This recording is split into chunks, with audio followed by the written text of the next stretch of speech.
हैं? हाँ हाँ, देखिए ना, लाइव फोटो तो मेरा आ रहा है।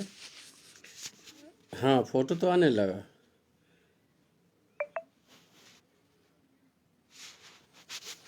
हाँ हाँ।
जी।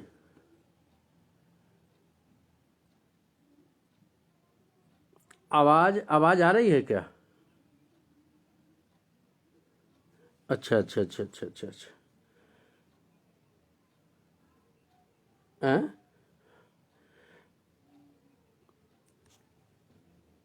हाँ, नहीं तो कैमरा तो आ गया, मैं तो दिख रहा हूँ उसमें, अपने मोबाइल में। मैं दिख रहा हूँ आप। लाइव तो दिखा रहा है, ऊपर लाल से लिखा हुआ। हाँ। अच्छा अच्छा अच्छा, फ़ोन लगाए हुए हैं, ये भी दिख रहे हैं। हेलो। अच्छा, ठीक ठीक है। अब आवाज़ आ रही है ना? हेलो। हेलो। हेलो। आवाज़ आ रही है ना? ठीक ठीक ठीक ठीक। ठीक है।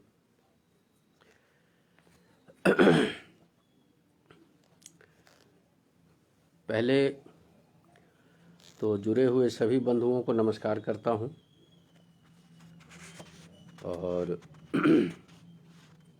आज का समय थोड़ा विलंब हुआ, क्षमा चाहता हूँ। सेटिंग में गड़बड़ी हुई, जिसके कारण जो है, इसके लिए क्षमा प्रार्थी हूँ। सभी को नमस्कार करता हूँ।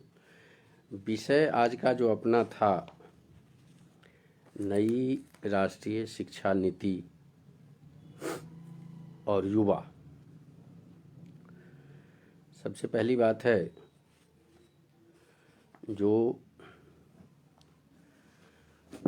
युवा हमारे पहले बचपन से होकर के गुजरते हैं, तो पहले युवाओं की शिक्षा से पहले जो उनकी बचपन की शिक्षा होती है, उस पर ध्यान दिया जाए तो एक बार को नज़र आएगा, जो नई शिक्षा नीति में जो बदलाव हुआ है, जो बदलाव करने की योजना है, वो 4 चरणों में की गई है। 4 चरणों में कहने का मतलब 5+3+3 करके है। 5+3+3 और 4 कहने का मतलब 5 साल से पूर्व जो आजकल देखते होंगे बच्चों को जो शिक्षा दी जाती है, उसको प्ले स्कूल बोलते हैं, या प्राइमरी पूर्व शिक्षा भी बोलते हैं। मतलब 5 साल तक बच्चों को बिना बस्ते, बिना किताब, बिना कॉपी के द्वारा शिक्षा देना, जैसे खेलते हुए शिक्षा देना, खिलौनों के द्वारा देना, कैरम बोर्ड की तरह कई जो है सो उपकरण होते हैं, उसके जो है सो उसके आधार पर उसको शिक्षा देना। तो जो अभी प्ले स्कूल का जो है मतलब खेल 5 वर्ष के बाद 3 साल जो है वो प्राइमरी शिक्षा में गिनती होती है। प्राइमरी शिक्षा कहे तो मतलब जैसे 5वीं में बच्चा एडमिशन कराता है, नामांकन कराता है, तो उस समय से उसको किताबी ज्ञान जो है सो सिखाना, अक्षर पहचानना सिखाना, गिनती करके सिखाना, पहाड़ा करके सिखाना, इस प्रकार की शिक्षा जो है सो उसको शुरू करते हैं। फिर 5 साल के बाद जोड़ लीजिए 8 साल हो गया, यानी तीसरी क्लास हो गया। तीसरी क्लास से ऊपर फिर 3 साल जो हम जोड़ते हैं तो उसमें फिर 3 और 3 6 छठी क्लास तक के होते हैं। उसमें सारे विषयों की धीरे धीरे भाषाओं की तरफ जो है सो हम जाना प्रारंभ करते हैं। जिस प्रांत की जो भाषा है उसी प्रांत की भाषा में, जो घरों में भाषा वहाँ की प्रांतों की बोली जाती है, संभवतः उसी भाषा में उसको शिक्षा देने का कार्य किया जाता है। तो रह गई बात अगली, अब 4 साल जो फिर हम जोड़ते हैं उस शिक्षा में, मतलब 5 + 3 हो गया, फिर +4 जो है ये अब बच्चों के रुझान की होती है। बच्चे किस तरफ रुझान करते हैं, किस तरफ मुड़ते हैं, इसी में शिक्षकों को मूल्यांकन करना होता है। जो यह बच्चा किस ओर मुखातिब होगा उसको उसी तरफ जो है सो केंद्रित करना, यहीं से उसके आयाम जो है सो खुलने का जो है सो शुरू हो जाता है। अभी तो ये हो गई अपनी जो बेसिक शिक्षा, मतलब युवा से पहले, कॉलेज से पहले जो शिक्षा हो गई वो शिक्षा हो गई। अब यहाँ से आगे जब हम युवा कहते हैं बच्चों को, बच्चे जब यहाँ से कॉलेज में आते हैं तो युवा होना प्रारंभ हो जाता है। यहीं से उसको उच्चतर गुणवत्ता वाली शिक्षा जो है देना जो है सो प्रारंभ करते हैं। उच्चतर शिक्षा में अब यहाँ से जो है सो सबकी अपनी अपनी फैकल्टी होती है। कोई साइंस लेता है, कोई कॉमर्स लेता है, कोई आर्ट्स लेता है, कोई कला लेता है, कोई संगीत लेता है, कोई आर्किटेक्ट में जाता है, कोई फाइन आर्ट में जाता है। तो इस प्रकार जो यहाँ से युवा जो अपना यात्रा प्रारंभ करते हैं उसमें युवाओं को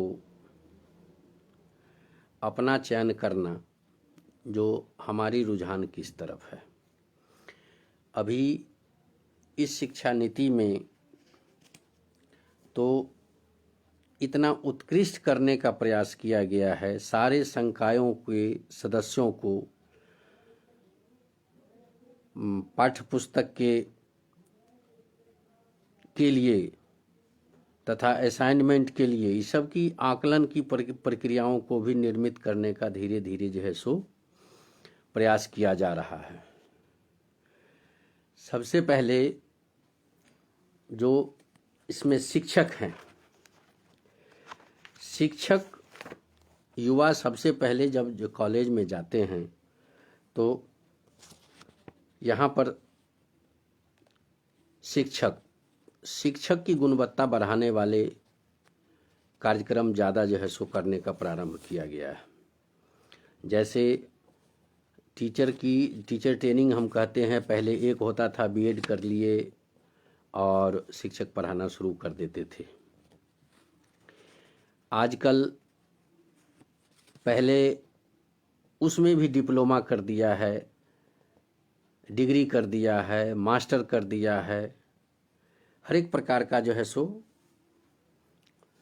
शिक्षा का शिक्षकों को प्रशिक्षित करने का पहले जो है सो प्रावधान किया है। जो पहले शिक्षक ऐसी उनको प्रशिक्षण दिया जाए जो कम से कम बालकों की मनोरुचि को देखते हुए उनको अपनी भारतीय संस्कृति और पद्धति के अनुसार उनको शिक्षित करने का जो है सो प्रयास करे। अपनी भारतीय संस्कृति, संपदा, इसका ज्ञान कराते हुए उसको जो है सो अध्ययन कराना जो है सो उचित रहेगा। इसी में शिक्षकों को भी यह एक दायित्व दिया गया है जो प्रत्येक विद्यार्थी में कोई न कोई जन्मजात प्रतिभाएं होती है जिसे शिक्षकों द्वारा ही खोजा जाना चाहिए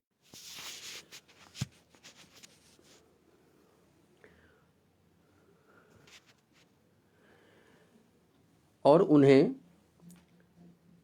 प्रतिभा को खोज करके उनको पोषित करके शिक्षण के माध्यम से उन्हें बढ़ावा देना चाहिए, उनका विकास करना चाहिए। ये प्रतिभाएं जो है सो अलग अलग रुचियों में भी हो सकती है, क्षमताओं में हो सकती है। जो छात्र किसी दिए गए दायरे में विशेष रुचि और क्षमताओं को दिखाते हैं, उन्हें उसी दायरे को सामान्य स्कूली पाठ्यक्रम से अलग होकर के भी अध्ययन करने का जो है सो प्रोत्साहित किए जाने का जो है सो प्रावधान है, जिससे कि वह बालक जो अपना विषय लेकर के पढ़ रहा है, लेकिन उसके अलावा भी जो उसकी प्रतिभाएं हैं उसमें शिक्षक अगर उनको प्रोत्साहित करते हैं और उसमें आगे बढ़ता चला जाता है तो उसको वह बालक आगे अपना शिक्षा के साथ साथ व्यावसायिक दृष्टि से भी वह संपन्न होगा।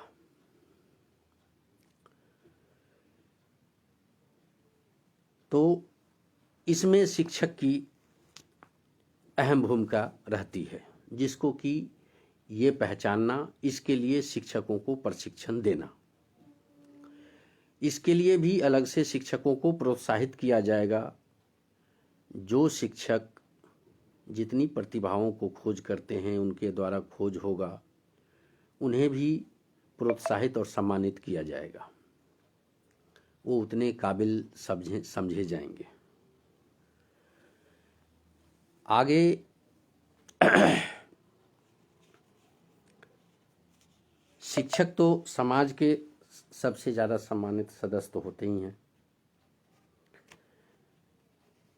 पहले के समय जो सबसे अच्छे और विद्वान ही शिक्षक बनते थे। आजकल तो ये कहें हम, जो पढ़ाई की तरफ लोगों का ध्यान है, लोग सबको पढ़ना है, सबको अनिवार्य शिक्षा देना है, ये सरकार की नीति भी रही है, जिसके तहत पढ़ते सब लोग हैं, लेकिन एक उनका बच्चों का, युवाओं का दिशा निर्देश तय नहीं होता है। दिशा निर्देश तय होना, चाहे वो अभिभावकों के द्वारा हो, माता पिता के द्वारा हो, अपने शिक्षकों के द्वारा हो, अपने साथियों सहपाठियों के द्वारा भी हो, ये दिशा भी तय होना बहुत बड़ी बात है। आजकल बच्चे, अभी की जो शिक्षा प्रणाली थी, जिसमें कि जो बच्चे तेज हैं या ब्रिलियंट है जिनको कहा जाए, वो तो आगे बढ़ते ही बढ़ते थे, लेकिन जो बच्चे थोड़े से पढ़ाई में पिछड़े हुए रहते थे उसके तरफ किसी का ध्यान नहीं है। उसमें भी प्रतिभाएं हैं, लेकिन उस प्रतिभा को खोज करने का किसी के पास समय नहीं होता था। न इस पर, हमको लगता है, जो सरकार भी इस पर न पहल करती थी, न शिक्षक भी इस पर ध्यान देते थे। जबकि वर्तमान शिक्षा पद्धति में इस पर विशेष जोर दिया जाएगा। जो बच्चे आगे कर रहे हैं वो करते रहेंगे, करते जाएंगे, उन पर भी ध्यान रहेगा। लेकिन जो बच्चे पढ़ाई में थोड़ा पिछड़ रहे हैं, चाहे जिस दृष्टि से हो, उनको हर तरह से आगे बढ़ाने के लिए शिक्षक को प्रोत्साहित करना है।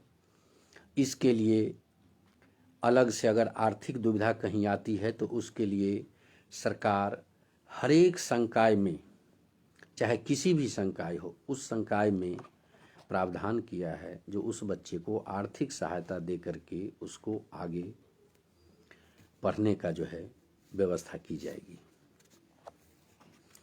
ऐसे बच्चे चाहे जिस फील्ड में हो, वो आगे अगर जाते हैं तो कुछ न कुछ आगे करके अच्छा ही करने का प्रयास करेंगे, ऐसी आशा की जाती है। अब आगे रह गई जो इसी में कुछ तकनीकी शिक्षा है, कोई शिक्षक शिक्षा है, और मतलब विविध प्रकार के जो आयाम है, खेल कूद है। आजकल, पहले खेल कूद की तरफ जो है सो ध्यान न दिया जाता था, आजकल खेल कूद में भी योग्यता और अपना इम्प्लायमेशन जिसको कहा जाए वो देखा जा रहा है। आज खेल कूद के प्रति जो है सो हरियाणा, पंजाब, पूर्वोत्तर, ये सब के छात्र जो है सो आगे कर रहे हैं, व्यक्ति आगे आ रहे हैं। शारीरिक स्वास्थ्य भी इन लोगों का ठीक होता है। क्यों ठीक होता है? तो बचपन से ही ग्रामीण परिवेश में रह करके शिक्षा ग्रहण करने से शारीरिक स्वास्थ्य इन लोगों का ठीक रहता है, जिस कारण से इन प्रांतों के बच्चे आगे बढ़ते हैं। तो जो 5 आधारभूत इसके जो विषय हैं, जो प्राइमरी से ही दिया जाना चाहिए, ये तय हुआ है। जो बच्चे आगे जाकर के ये आधारभूत विषयों पर जो ध्यान देंगे, वो आधारभूत, इनके 5 आधारभूत वो विषय प्राइमरी से ही शुरू हो जाएगा। कहने का मतलब जो 5+3+3 जो है, उसी +3 वाले में इनकी जो है सो शुरू हो जाएगी, जिसमें आपको शारीरिक शिक्षा भी है, संगीत शिक्षा है, संस्कृत शिक्षा है, योग शिक्षा है, नैतिक और आध्यात्मिक शिक्षा है। ये 5 आधारभूत विषय रखे गए हैं, जिसके ऊपर इन बच्चों का जो है सो शिक्षकों का ध्यान रहेगा, इन बच्चों को शिक्षित करने का। इस आधार पर, इसी 5 आधार विषयों में से वह बच्चा किसी न किसी एक विषय में जरूर प्रवीणता प्राप्त करेगा और उसी संकाय से निकलेगा। यही चयन करना है, कौन नैतिक और आध्यात्मिक की तरफ किसका रुझान है, संगीत की तरफ किसका रुझान है, संस्कृत विद्या की तरफ किसका रुझान है, संगीत की तरफ किसका रुझान है, योग शास्त्र के योग की तरफ किसका ध्यान है। इन्हीं 5 फील्डों में से आगे जाकर के सारे संकाय उनके खुलेंगे। तो यहीं से शुरू होगा। जो ये 5 आधारभूत विषय हैं, यहीं से बच्चों के रुझान जो है आपको आना जो है सो दिख जाएगा। यही आगे जो युवाओं में आगे जब बढ़ते जाएंगे तो यही युवा अपना इन फील्ड में सक्रिय होते हुए नजर आएंगे। रह गई आगे जाकर के जब ये शिक्षा ग्रहण करेंगे तो जिस संकाय से हो, संगीत का विषय हो, खेल का विषय हो, योग का विषय हो, आजकल विद्यालयों में आप देखते हैं, कहते हैं फिजिकल टीचर नहीं है। क्यों फिजिकल टीचर नहीं है? इसलिए कि शारीरिक शिक्षा का जो है सो अलग से कक्षा नहीं होता है, योग शिक्षा का अलग से कक्षा नहीं होता है विद्यालयों में, ये देखा गया है। इस पर अगर ध्यान दिया जाता शुरू से, अगर इसको बढ़ावा दिया जाता तो आज इन विधाओं की बच्चों में कमी नज़र नहीं आती। आज देखते हैं जो एक, हम लोग तो दिल्ली में रहते हैं इसलिए मैं कहता हूँ, जो यहाँ देखता हूँ नेशनल स्कूल ऑफ ड्रामा है, यहाँ पर जिनके पास पैसे हैं बच्चे यहाँ आते हैं, पढ़ते हैं और कलाकारी सीखते हैं, चाहे जिस विधा में हो, और सीधे जो है सो फिल्मिस्तान की तरफ भागते हैं, फिल्म इंडस्ट्री की तरफ भागते हैं। वहाँ इतनी संघर्ष करना पड़ता है, जो छोटे मोटे उनको रोल मिलते ही, चैनल में काम करते ही, छोटे छोटे वो क्या सीरियल बनता है, सीरियल के कलाकार बनते बनते ही उनकी ज़िंदगी बीत जाती है। पता चला जिस वो मंसूबे से इस फील्ड में आए थे वो न मुकाम मिला, न उनमें उनको जो है सो दक्षता हासिल हुई, न उनको रोजगार मिला। फिर हार हक करके वही जो है बच्चे हतोत्साहित होते हैं, तब तक उनकी एज निकल जाती है, फिर फ्रस्ट्रेटेड होते हैं तो किसी न किसी चीज़ का शिकार हो जाते हैं।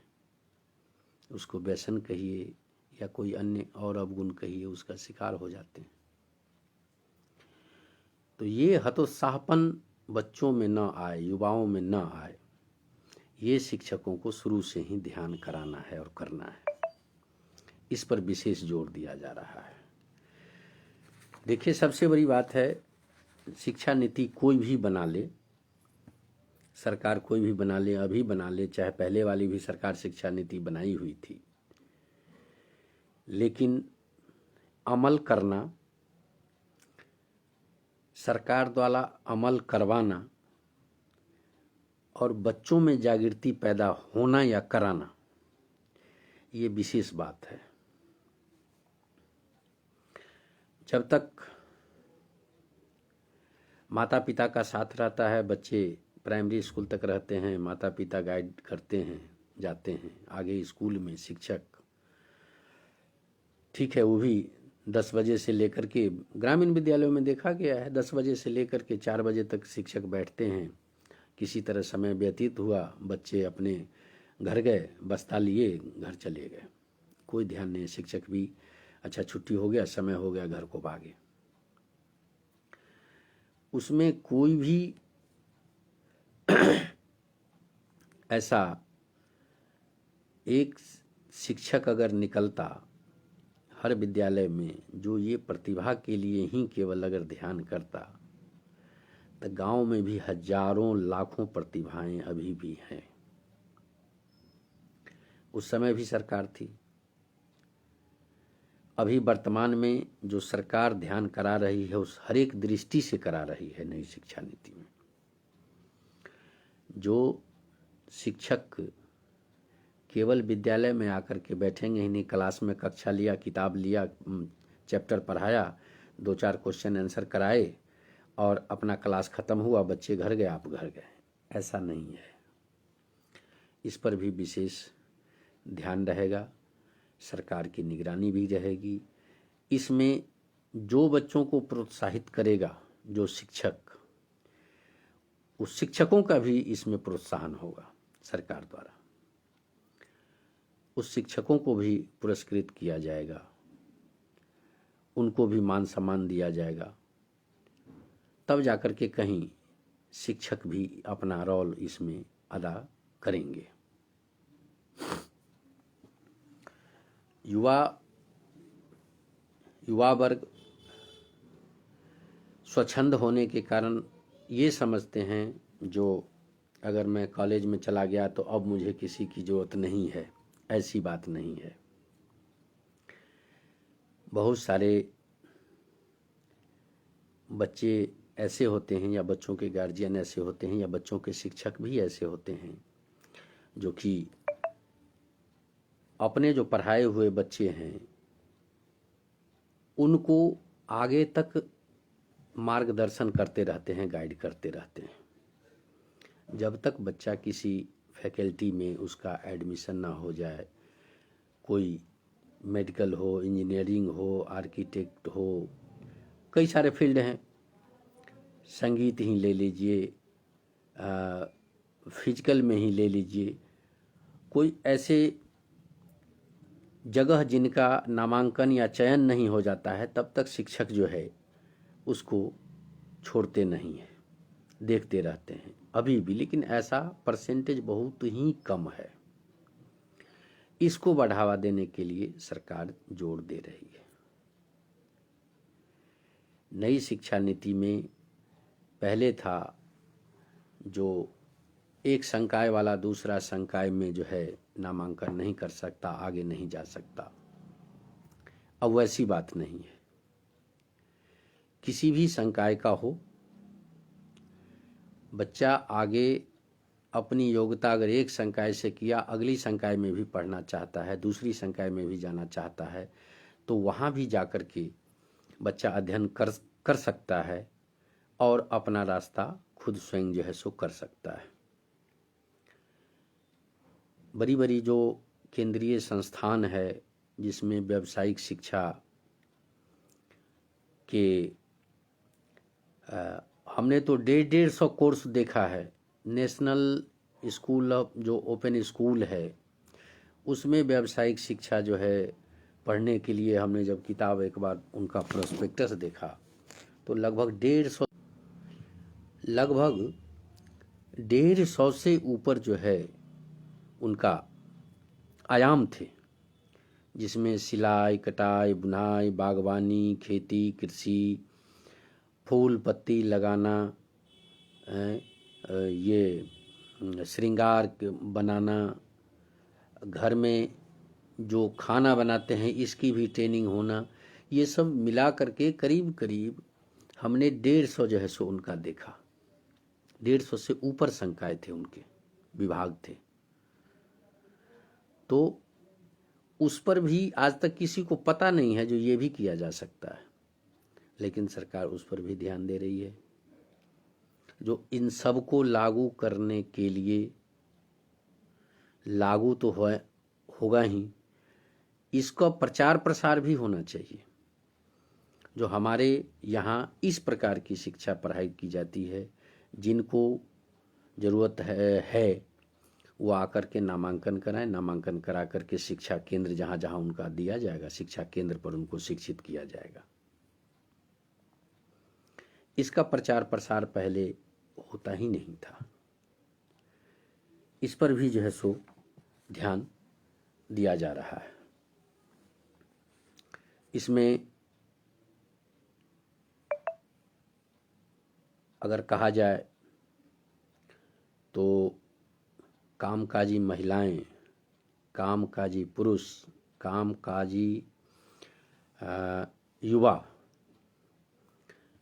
भी इस शिक्षा को ग्रहण करके अपना क्वालिफिकेशन बढ़ा करके और अपना रोजगार जो है सो इसमें तलाश सकता है।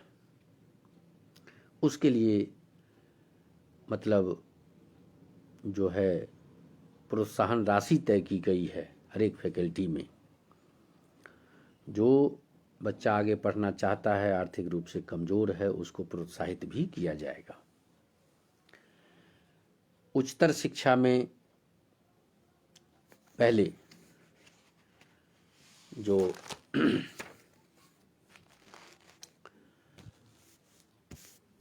बहुत कम संख्या होती थी, लेक्चरर, प्रोफेसर, डॉक्टर। इसका कारण क्या था? अब जो बायोलॉजी विषय विज्ञान का विषय होगा वही जो है सो MBBS करेगा, वो इंजीनियरिंग में नहीं जा सकता, बायोलॉजी वाला इंजीनियरिंग में नहीं आ सकता। ऐसा नहीं है। ऐसा इस मानदंड को भी खत्म किया जा रहा है ताकि लड़के छात्र छात्राएं हर एक फील्ड में जो है सो अपना रोजगार आजमाइश कर सके और कर सकता है। इसलिए इसको भी खत्म किया जा रहा है, इसको भी, इस बैरियर को भी सरकार ने खत्म किया है। शिक्षा का व्यवसायीकरण था जो आजकल ट्यूशन जो शिक्षक सरकारी कॉलेज में हैं, इंजीनियरिंग कॉलेज में हैं या मेडिकल कॉलेज में हैं, वो अलग से बच्चों को कोचिंग कराना, अलग से इतने पैसे खर्च करना, अलग से इनके लिए जो है सो फीस लेना और तब जा कर के कराना, इस व्यवसायीकरण पर सरकार की विशेष नज़र रहेगी। जो जितने प्रकार की यह शिक्षा है, शिक्षा पद्धति इसमें जो दिए गए हैं, आयाम दिए गए हैं, इसका व्यवसायीकरण न हो, व्यवसायीकरण पर विशेष नज़र रहेगी। उसमें जो गाइड करने वाले शिक्षक होंगे उनका भी रोल रहेगा, इसमें सामाजिक रोल भी रहेगा, माता पिता का भी रोल रहेगा। इंस्टीट्यूशन में भी जो है सो इस प्रकार से सरकार से व्यक्ति नियुक्त किए जाएंगे जो इस पर विशेष ध्यान दें। जो व्यवसायीकरण रोका जाए, व्यवसायीकरण रुकेगा तभी गरीब से गरीब बच्चे भी पढ़ करके आगे निकलेंगे। मैंने शुरू में ही कहा था कि जो बच्चे आगे कर रहे हैं उनको तो करना ही है, वो तो आगे बढ़ते जाएंगे। ठीक है, माता पिता भी गाइड करने, कहने का मतलब जो ब्रिलियंट बच्चा है, तेज बच्चा है, वो तो आगे बढ़ता जाएगा। लेकिन जो बच्चा ग्रामीण क्षेत्र का है, जिसे कुछ नहीं पता है, उसको जो पिछड़ रहा है, या शहरी क्षेत्र का भी हो, और जो बच्चा अगर पिछड़ रहा है तो उसको आगे कैसे लाया जाए, उसको आगे लाने के लिए विभिन्न प्रकार के प्रयास जो है सो शिक्षकों के द्वारा ही होगा। विशेष निगरानी समिति भी रहेगी, निगरानी समिति भी इसकी निगरानी करती रहेगी। ड्रॉप आउट सिस्टम जो है सो ख़त्म किया जाएगा। ड्रॉप आउट होता पहले था, जो बच्चा पलक कर गया उसको जो है सो नामांकन ही जो है सो नहीं होता था अगले 2-3 साल। इस सिस्टम को भी इस शिक्षा पद्धति में ख़त्म किया गया है। कोई भी बच्चा को ड्रॉप आउट सिस्टम में नहीं रखा जाएगा, उसको प्रोत्साहन करके, उसको गाइड करके, उसको अलग से भी जो है सो शिक्षण की व्यवस्था करके और उसको किसी न किसी संकाय में उसको डालने का प्रयास किया जाएगा,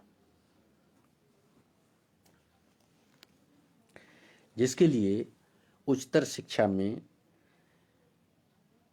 प्रभावी प्रशासन, मतलब प्रशासनिक दृष्टि से इतना प्रभावी किया जाएगा जो ताकि शिक्षा का व्यवसायीकरण न हो और वहाँ का नेतृत्व जो है सो अच्छे लोगों के हाथों में हो, सही लोगों के हाथ में हो, जो इसको वो कर सके, गाइड कर सके। व्यावसायिक शिक्षा में भी है, व्यावसायिक शिक्षा में युवाओं को अगर है तो पेशेवर शिक्षा, जैसे मैंने बताया, जो पेशेवर जो जैसे NIOS हो गया, IGNOU हो गया, ये विभिन्न प्रकार के जो है सो आयाम चलाते हैं। इसको मतलब प्रशासनिक दृष्टि से करा करके, और यहाँ पर पेशेवर लोग भी जो हैं उनको प्रशिक्षित करने की व्यवस्था रहेगी।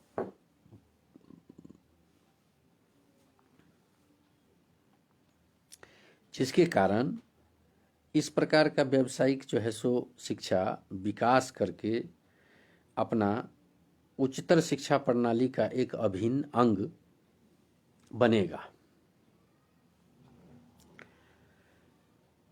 बड़े बड़े संस्थान हैं, कृषि विश्वविद्यालय हैं, विधि विश्वविद्यालय हैं, स्वास्थ्य विज्ञान जिसको कि मेडिकल कॉलेज कहते हैं, ये सब विज्ञान है, ITI कॉलेज है, तकनीकी विद्यालय है, आर्किटेक्ट विद्यालय है, ये सब जितने भी हैं, इन सब को भी बहुविषयक संस्थान के रूप में डेवलप किया जाएगा। कहने का मतलब यह केवल और केवल एक ही चीज के लिए नहीं रहेगा। जैसे अभी आप सुने होंगे जो BEd कॉलेज को वही मान्यता मिलेगी जहाँ पर कि BA तक की पढ़ाई होगी या BSc तक की पढ़ाई होगी या BCom की पढ़ाई होगी। ये अभी ध्यान में आया था जब से 2 साल का BEd किया गया है, तो इसको सबसे पहले किया गया और अभी हुआ है, वर्तमान समय में ही हुआ है, वर्तमान सरकार के देखरेख में ही हुआ है, जब उन्हीं को मान्यता मिलेगी BEd की जहाँ पर BA तक की पढ़ाई होगी। कहने का मतलब जो इसको एक विषय का कोई संस्थान नहीं रहेगा, बहुविषयक संस्थान उसको कहा जा सकता है। जो वहाँ उचित लगेगा, जो इन विषयों में भी, इन कॉलेजों में भी कुछ और भी पढ़ाई हो सकता है, अन्य विषयों की भी पढ़ाई हो सकता है, उसको भी जो है सो यहाँ खड़ा किया जाएगा। कृषि विश्वविद्यालय सब बिल्कुल एक तरह से समझिए खत्म होते जा रहे हैं। आप एक केंद्रीय विश्वविद्यालय जो है पूसा दिल्ली में अपना, ये हम लोग बचपन में थे तो हमारे बिहार में पूसा में, पूसा जगह ही नाम है पूसा रोड, वहाँ का जो है सो कृषि विश्वविद्यालय है ये, और सेंट्रल यूनिवर्सिटी है ये, जो कि अभी अब हमें कृषि विश्वविद्यालय तो देखने का ही जो है नहीं जो है सो कहीं वो लगता है। एक विश्वविद्यालय के अलावा हम नहीं देख रहे हैं। उसी पूसा को यहाँ लाया गया, इसका केंद्र दिल्ली में बनाया गया और इसको केंद्रीय विश्वविद्यालय जो है सो घोषित किया गया। तो इसके लिए अन्य प्रांत में होंगे, एक आध होंगे, लेकिन कृषि विश्वविद्यालय को डेवलप करने के लिए विशेष रूप से इस सरकार का जो है सो ध्यान है। कृषि विश्वविद्यालय में आप ध्यान करेंगे मात्र 1% जो है सो नामांकन होता है। 1% भी बहुत माना गया है, जिसको कि प्रोत्साहित करके बढ़ाने की जो है सो इस सरकार की संकल्पना है। हमारा भारत देश कृषि प्रधान है। युवा कृषि से भागते हैं एक तरह से, वास्तविकता कहिए तो पढ़ाई जब तक करते रहेंगे कृषि की तरफ ध्यान ही नहीं रहेगा इन बच्चों का। तो शुरू से ही एग्रीकल्चर कैसे डेवलप किया जाए। भारत का एग्रीकल्चर सबसे बड़ा कृषि प्रधान देश है, उसके बावजूद भी यहाँ का हमारा एग्रीकल्चर का, कृषि का जो पैमाना है वो बड़ा निम्न स्तर का है। मतलब अभी किसानों को प्रोत्साहित करना, किसान कुछ न कुछ शिक्षित होंगे तभी तो आगे तकनीकी शिक्षा से जो है सो, तकनीकी विधि से जो है सो कृषि कार्य भी करेंगे। किसान पढ़ा लिखा ही नहीं रहेगा तो क्या समझ पाएगा। उनको समझाने के लिए अलग से क्या शिक्षक रखे जाएंगे क्या। तो भावी युवा जो हैं हमारे, वो कृषि में भी अपना व्यवसाय तलाश सकते हैं। कृषि कार्य तो अभी धीरे धीरे डेवलप हो रहा है, धीरे धीरे और भी डेवलप कर रही है ये सरकार। किसानों के प्रोत्साहन के लिए बहुत कुछ करने की योजना बना ली है। इसके लिए कृषि विश्वविद्यालयों को भी डेवलप करने का इन्होंने जो है वर्तमान शिक्षा पद्धति में जो है सो निर्णय लिया गया है। जो कृषि विश्वविद्यालयों को विकासोन्मुख बनाइए, जिसके कारण, जिसके चलते फिर जितनी भी युवा हैं अपने इस तरफ ध्यान देंगे और फिर भारत का कृषि जो है का मानक जो है उच्च स्तर का होगा। रह गई कहने को तो बहुत कुछ बातें हैं। शिक्षा नीति में तो पूरे लगभग अगर देखेंगे तो मैंने जो नई शिक्षा नीति का किताब जो है पलटा, तो लगभग 100 से ऊपर पेज हैं उसमें। हर एक प्रकार की बहुत सारी बातें लिखी हुई है, लेकिन जो मोटा मोटी बातें हैं वो यही सब है जो विधिक शिक्षा को वैश्विक स्तर पर मतलब प्रतिस्पर्धात्मक बनाने का जो है विचार किया जा रहा है। ये आवश्यकता भी महसूस हो रही है। इसके लिए जो भी कार्य प्रणाली और तकनीकी को अपनाया जाना पड़े अपनाया जाएगा।